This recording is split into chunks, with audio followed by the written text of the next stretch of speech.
Friends, welcome to భవిష్య vlogs. ఈరోజు మన వీడియో వచ్చేసి ఎంతో రుచికరమైన మామిడికాయ పచ్చడి అండి. ఇది మన తెలుగు వారికి స్పెషల్ అనే చెప్పుకోవచ్చు. ప్రతి ఇంట్లో కూడా ఎప్పుడూ నిల్వ ఉండే ఈ పచ్చడిని ఎలా తయారు చేసుకోవాలో చూసేద్దాము. ఇక్కడ మామిడికాయలు అయితే ముందుగా శుభ్రంగా కడుక్కొని ఎక్కడ కూడా మనము తేమ లేకుండా చూసుకోవాలి. ముందుగా మన ఛానల్ని ఎవరైనా ఫస్ట్ టైం చూస్తున్నట్లయితే ప్లీజ్ సబ్స్క్రైబ్ చేసుకోండి. అలాగే పక్కనే ఉన్న బెల్ ఐకాన్ని క్లిక్ చేసుకోండి. ఇలా శుభ్రంగా కడిగి ఆరబెట్టుకున్న తర్వాత ఇలా పిచ్చిని పక్కకు తీసేసుకొని మనము వీటిని చిన్న చిన్న ముక్కలుగా ఇలా కట్ చేసుకోవాలి. వీటన్నింటినీ కూడా ఇప్పుడు మనం ఒక బౌలు తీసుకొని వాటితో కొలుచుకోవాలి. ఈ కొలతతో చేసుకున్నాం అనుకో మనకి ఈజీగా ఉంటుంది. కేజీల ప్రకారం అయితే మనకు ప్రతి ఒక్కటి కూడా తూంచుకోవడానికి కష్టంగా ఉంటుంది కాబట్టి ఇలా కప్పు కొలతతో చూపిస్తున్నాను. చూసారు కదా, ఇక్కడ నేను మొత్తంగా అయితే వీటన్నింటినీ ఒక 4 కప్పులు తీసుకుంటున్నాను. ఈ 4 కప్పులకి మనము ఎంతెంత ఉప్పు కారం వేసుకోవాలో చూసేద్దాము. చాలా సింపుల్గా ఈజీగా చేసేసుకోవచ్చు. ఇక్కడ మనకు పచ్చళ్ళు అంటేనే మనకు కొంచెము ఉప్పు కారము అలాగే ఆయిల్ కూడా ఎక్కువగా పడుతుంది. చూసారు కదా, ఇప్పుడు 4 కప్పుల ముక్కలకు ఇక్కడ 1 కప్పు కారాన్ని అయితే తీసుకుంటున్నాను. ఇక్కడ నాకు మామిడికాయ ముక్కలు అనేది బాగా పుల్లగా ఉన్నాయి, అందుకనేసి 1 కప్పు వేసుకుంటున్నాను. మనకి పులుపు కొంచెం తక్కువగా ఉంటే కారాన్ని కూడా కొంచెం తగ్గించే వేసుకోవచ్చు. మనము మళ్ళీ అయినా ఒక 2-3 డేస్ తర్వాత అయినా చెక్ చేసుకొని కావాల్సినంతగా వేసుకోవచ్చు తక్కువగా ఉంటే. ఇక్కడ అలాగే నేను ముందుగా వేయించి పెట్టుకున్న ఆవాలు మెంతి పొడిని కూడా ఇక్కడ ఒక 3-4 స్పూన్లు వేసుకుంటున్నాను. వీటిని ముందే ఫ్రై చేసి పొడి చేసుకున్నాను. అలాగే ఇక్కడ ఉప్పు వచ్చేసి మనము రాళ్ళ ఉప్పుని తీసుకుంటే మనకి పచ్చడి అనేది చెడిపోకుండా బాగా రుచికరంగా కూడా ఉంటుంది. ఇక్కడ 1/2 కప్కి కొంచెం ఎక్కువగానే ఉప్పునైతే వేసుకుంటున్నాను.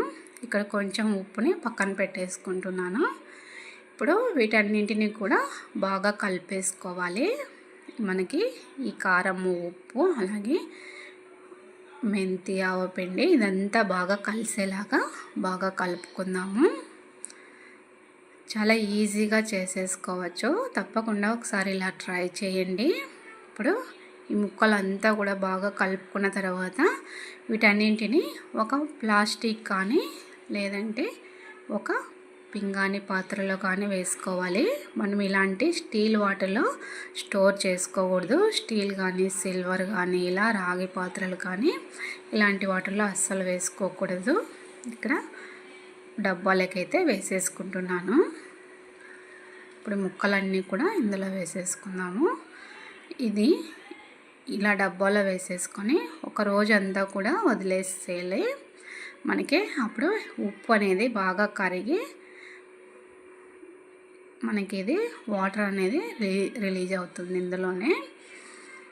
చూసారు కదా, ఇలాగంతా ముక్కలంతా వేసేసుకొని పైన కూడా మనం ముందుగా పక్కకు తీసి పెట్టుకున్న ఉప్పుని ఇందులోనే దీనిపైన ఇలా వేసేసుకొని దీన్ని బాక్స్ క్లోజ్ చేసేసుకొని పెట్టేసుకుందాము.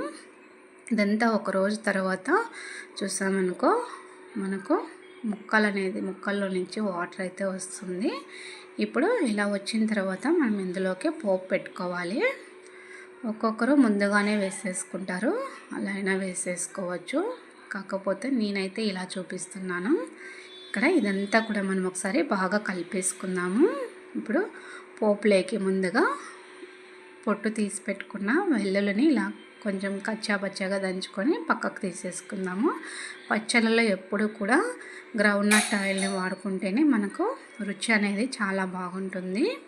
అలాగే ఇక్కడ ఆయిల్ అనేది మనం తీసుకున్న 4 కప్పుల ముక్కలకు ఇక్కడ 1 కప్పు అలాగే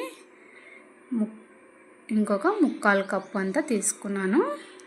టోటల్గా ఒక 2 కప్పులైనా వేసుకోవచ్చు. నేనైతే 2 కప్పుల ఆయిల్ కంటే కొంచెం తక్కువగా తీసుకున్నాను.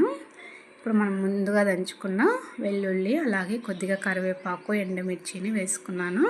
అలాగే ఆవాలు, జీలకర్ర ఇదంతా కూడా వేసుకొని మనకు ఇక్కడ ఆయిల్ హీట్ ఉంటుంది కాబట్టి ఈ హీట్కే మనకి ఇదంతా కూడా ఫ్రై అయిపోతాయి.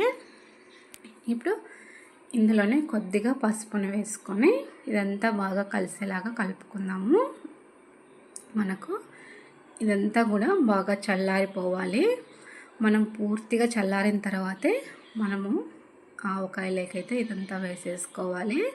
వేడిగా ఉన్నప్పుడు వేసుకున్నామనుకో మనకు పచ్చడి అనేది చెడిపోతుంది. పూర్తిగా చల్లారిన తర్వాత మనం ఈ ఆయిల్ అంతా కూడా ఇప్పుడు ఊరగాయలకి అంతా వేసేసుకొని బాగా కలుపుకున్నామనుకో మనకు ఇక ఆవకాయ అయితే రెడీ అయిపోయిందండి. దీనిని ఒక్కొక్కరు ఒక్కొక్క విధంగా పిలుస్తూ ఉంటారు కదా. చూసారు కదా, ఎంతో రుచికరమైన మామిడికాయ పచ్చడి అయితే రెడీ.